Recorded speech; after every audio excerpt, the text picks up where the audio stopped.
what we love is motion picture, right? Yeah. Keep the picture moving. This is my first fireside chat standing up. So, Mario, let's dive straight into it. This marks the 30th anniversary for Posse.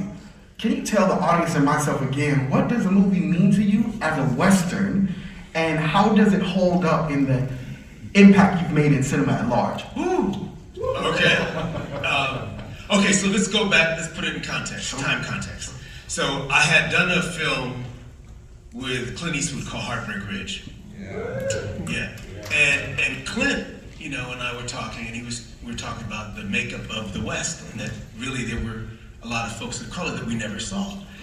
And he had introduced me to the folks over at Warner Brothers, which is where I got to finally do, they needed a blackologist to direct a movie called New Jack City. And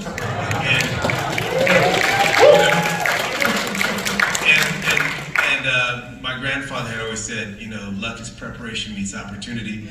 I've grown up with my dad, who's a writer-director, so I was prepared, and then I got the opportunity. So I did New Jack City. Okay, I did New Jack City. Whatever seat you're sitting in, when shit blows up, you probably get to try it again. So they came back and said, why don't you do a New Jack 2 or New Jack, more shooting up in the hood? And I said, no. The first 44 settlers of Los Angeles, 26 were African American. I want to do a Western. And they jumped on, the press was calling me, they go, hey, this Negro trying to make Old Jack City. Or they go call it Boys in the Saddle. That's another one. Yeah. And also at the time, we were on the cover of the New York Times. They had all the young directors, right? So it was myself, it was Spike, it was Matty Rich, it was Charles Lane, the Hudlin brothers, and Ernest Dickerson, I think. I think I pretty much got it. And they called us the Black Wave. And so I thought at that point they were trying to it seemed like the press was trying to get us to go at each other and compete. And I thought, man, why should we do that? I'm gonna do this Western, and I'm gonna call them up to be in it. And they're like, no, Negro. I said, yes, I'm gonna call you up to be in it. So I called up Charles Lane. Charles Lane kicked ass, didn't he? He's the director of Sidewalk Stories. Charles Lane came out and acted in the movie. I love working with other filmmakers because actually it's a lot easier, because once you've done directing, you sort of go, man, you can take that job. I just want to act. And the Hudlin brothers, so you saw the Hudlin brothers in there, and my mentor, Stephen Cannell, and there were a lot of filmmakers in that. Blair Underwood became a filmmaker, Sally Richardson's a filmmaker now, and of course, Melvin, my pop, right? So what did this movie mean? Well, you have to understand, so I had a little heat, so I said, let me do something that gives us a different look at our history. So I thought, okay, I know what I want to do. I'm going to pretend that I'm a DJ in a basement. And I'm gonna put Sam Peckinpah on this turntable and Sergio Leone on this turntable. I'm gonna mix this Western with a whole new rhythm and take this Western with a whole new space. And I said, I want it to move. So a lot of classic Westerns were sort of static. So I thought, it'd be kind of cool to see what happens with the movement being a little more lyrical, and let it be like a bolero, and then it sort of starts here. But by the end of that bolero, boom, boom, boom, boom, boom, it really goes up to a new level. Now, when you say, what does it mean? Well, it depends on where your consciousness is. So what I wanted to do was try to make a movie that could also be a film, right? So that depending on your consciousness, you'd see one level, and if you looked at another, you'd see another level, you'd see something else. And so some people came out of it and go, oh, it was really interesting, because think about it, New Jack comes out in 91. The uprising in LA is 92, right? Well, this is right after, right? So I wrote this right, I was working on this right after. I didn't write it, Dario Starnapain wrote it. So I was working on it afterwards, and I thought, well, the police commissioner at the time in LA was a guy named Daryl Gates, right? So I made our Sheriff Bates, right? And of course, the Rodney King line was so famous, which is, can't we all get along? So I put that in the mouth of Nipsey Russell. When shit hits the fan, he said, can't we all get along? And then I thought, since we've sort of been shortchanged on our history in America, and not just that, but our cinematic history, I saw through my dad's experience, Hollywood shut the door on black film in the 70s, right? So I said, let's round up the posse of the 70s. Let's get Isaac Hayes. Let's get Pam Grier. Let's get Melvin Van Peebles. Let's get Cook from Spook Who Sat by the Door. Let's get all these greats from the 70s and bring them in on this. And then let's have Woody Strode, who's the man from the 50s, who from Spartacus, y'all recognize him from Spartacus? The old dude in the beginning. So Woody Strode, and he was the first black cowboy I ever saw in a Western that didn't shuffle. So I said, okay, I've got to have Woody Strode come in. And so Woody came in. Oh, let me tell you what happened. Can I tell you a little story about Woody? Woody Strode. So I called up Woody Strode, and I was fanboying out. You know, I called up Mr. Strode. Finally got in place. I said, Mr. Strode, he said, Van Peebles? I said, yeah. He said, Melvin? I said, no, that's my dad. But he knows I'm calling you. We have a Western, and I'd really love you to take a look at this Western. And he said, well, you know, I've done Sergeant Rutledge, and he's done all these Westerns and Once Upon a Time in the West. He said, I'm not really doing Westerns anymore. I said, oh, well, sir, this is a really different one. If you would just do me the honor of reading the first 7 pages. Just 7 pages? He said, all right, boy, send it to me. I got him the script. About 10 minutes later, I got a call. And Woody says, son. Because the opening of the movie says, it's from a Dick Gregory riff where he says, history's a funny thing. They got us believing that Columbus discovered America, but we know there were Native Americans already here.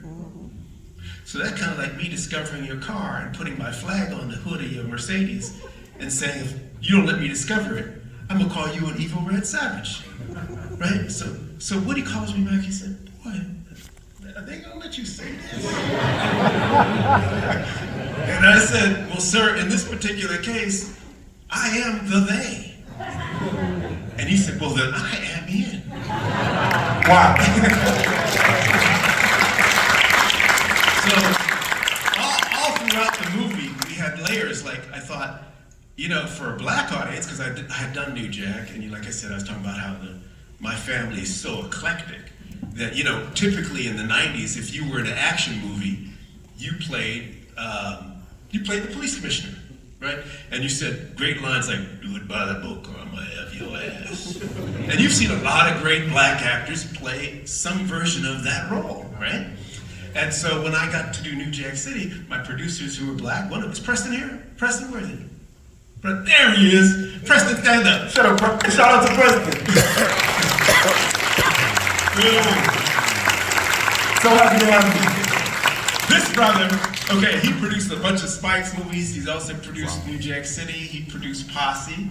He produced the Panther movie, and he got one of his first gigs from my old man. Am I right, Preston? Yeah. From Melbourne, yeah.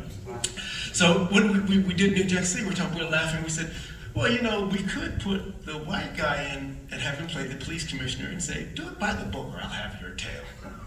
And we laughed about it. And I went home, I looked at my family wall. We got white folks on the wall, black folks on it. We got Native American, we got Asian, we got everybody. And I went back and said, no, man, that's just get back at you cinema. That's not do unto others as you'd have them do unto you. That's doing unto others as you've been done onto.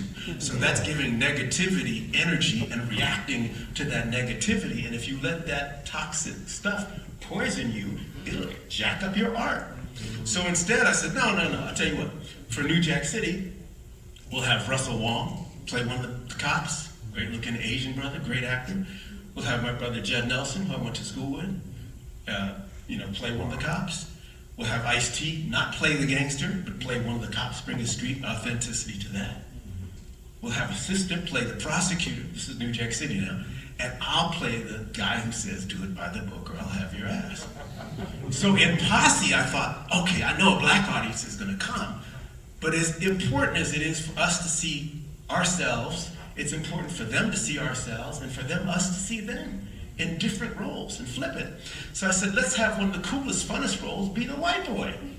And so I put Little J in there. It's based on a friend of mine named Kevin, put Little J in there. And I knew he was white because there's always a Baldwin for your budget. You just have to pick you have to go, I couldn't afford Alec. I couldn't quite get Billy, so good. But I knew I could get Mia. So good. so I mix it up. So when people were watching the film, so go back to the historical context in '93, right? So they just seen the uprising and the whole beating of the Rodney King thing, but we did that, but now little Jay was the one at the center of it standing up. And they got it. And the only time the studio said, man, we don't know about this one line, Van Peebles. I said, what line is that? I knew what line it was. He said, what line? He said, when the white sheriff comes into town, and he's gonna burn down the little black town, Freemanville. Jesse Lee says, if y'all touch one thing here, we ain't gonna just burn down our town again. We're going over there to your town. And they said, you gotta take that out because we had just destroyed Inglewood and they didn't want nobody going to Beverly Hills. It was very, and the sheriff's name was Sheriff Bates, and they were like, oh Lord, you can't say that. Not only that, if you look at it cinematically, you had Jesse Lee, played by me, but you had Sweetback playing the guy with the dynamite, and somehow that shot got left out in this mix, but Sweetback destroys his office. So you see, so if you look at the cinematic history, you got Pam Grier, you got Sweetback, you got Truck Turner from Isaac Hayes.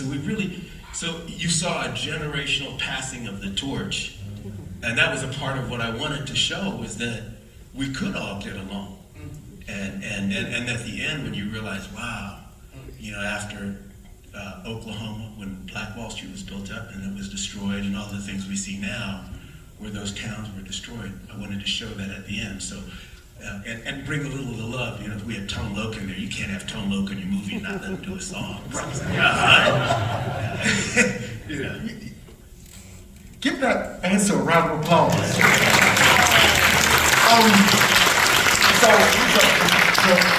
I would call him MVP because I just love the name.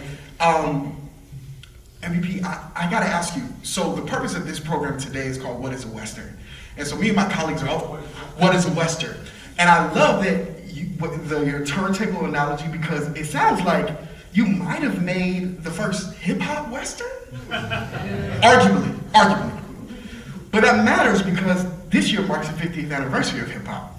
And your Western featured, Big Daddy Kane and Tone Loc. And as I'm watching the scrolling credits, I gotta ask you, what does it mean for you to have made this film and to see hip hop celebrate its 50th and you meld two genres, hip hop and Westerns, in a time that had never had happened before? You're a trailblazer, so gotta get your answer for that. Or even if it was intentional or not. Okay, here's the truth. So here's something interesting. I would even step it back further a beat. My dad was, he wanted to be a director. He didn't know, he wanted to be a writer, but he said not enough folks of color were reading books. So he said I had to go where people were. I had to go where I could reach the folks. So he said, I'm gonna become a filmmaker. And when he went to Hollywood to become a filmmaker, they said, we don't need elevator operators, and they sent him packing. And so my parents, my mother was like 23, I think at the time, my dad was 26. They moved to France. They said, hell with it. So they got on an old boat. They didn't have money. They moved to France. But while my dad was in France, he became a fan of plays. He saw a Bertolt Brecht play, and he started listening to French music. And in a lot of the music, it was by sort of the common man. And it spoke to what was happening in the streets. And he felt that in Europe, to some degree, the government was a little bit afraid of the people, and that in America the people were afraid of the government. And when he came back to America and he started listening to the state of black music, and this was like late 60s, he felt that we were listening to ooh, ah, ooh, that kind of stuff, right? So melody and beat. And he was like, what happened to the lyrics? And so he knew he couldn't sing, so he said, well, I'll start speaking a song. So he started writing music, but it was spoken word. And that was picked up by a guy named Gil Scott-Heron, and then a group called The Last Poets. And that spoken word, to some degree, evolves, into Fight the Power, which in a weird way sets the precedence for hip hop. So if you take it back another cycle, you're like, oh, slap. So when I did this, I was very aware of these different musical legacies. Black folks, we're an auditory culture. We listen to the beat. Do you know what I mean? So and I wanted to make sure that the movie moved at a certain rhythm. But I think it's dope that it's come around. You don't know. You're sitting in the seat when catches and folks say they want to see the movie again. You go with that.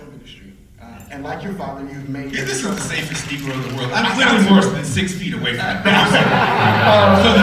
would hug you, but I'm at work. Choice to wear a mask. It's cool. Your family has a rich history in the film industry, and like your father, you've made a name for yourself in cinema. Can you share your thoughts on the importance of heritage and how the involvement of Posse and also your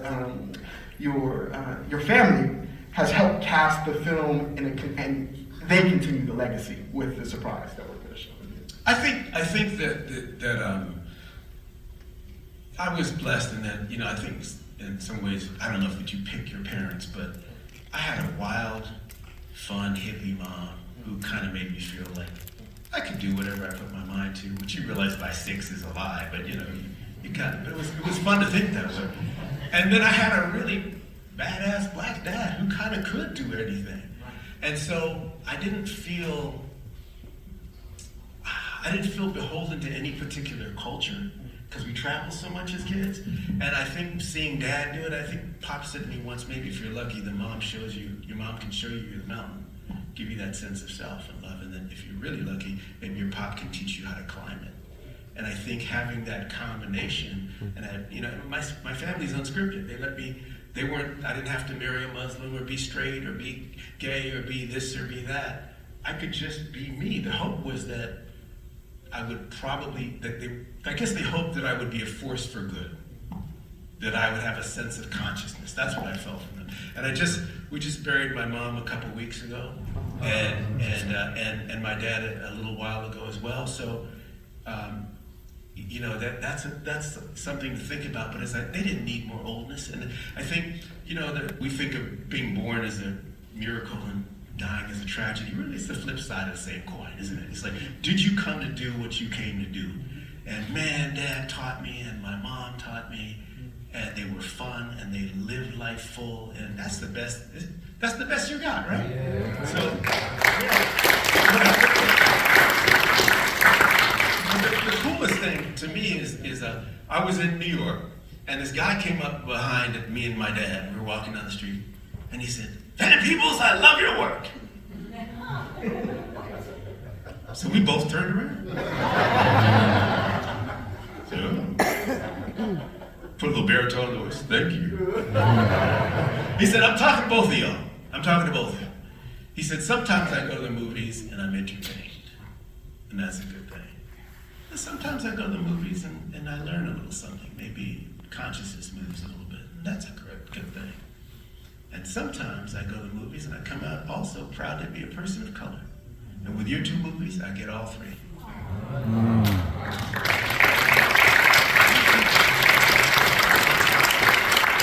Which is an appropriate segue because I think the audience is going to. Oh, we got a little free play? Why don't you tee it up for the surprise that we have for everybody? We got a little surprise. This is a work in progress, but it's you. Let's let them see it. My dad always said, "Shut up and let them see it." Let's do that. This